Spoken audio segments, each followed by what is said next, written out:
Agora, oração pelo Brasil com a pastora Camila. Vamos lá.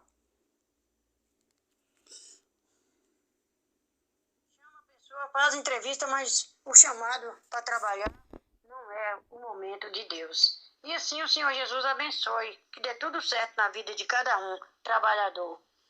Como hoje é dia dos trabalhadores, eu peço ao Senhor Jesus abençoe o trabalho de cada um e a vida de cada um, a família de cada um, que Ele vem restaurando e renovando a vida de cada um e os trabalhos de cada um. E assim, meu Deus, eu te agradeço por mais um dia, por mais uma oportunidade que o Senhor me deu para me dizer a tua santa palavra e falar também aquilo que o Senhor quiser que eu fale. O Senhor vem nos ajudar. Nem sou eu, mas ajudar o mundo inteiro. As pessoas que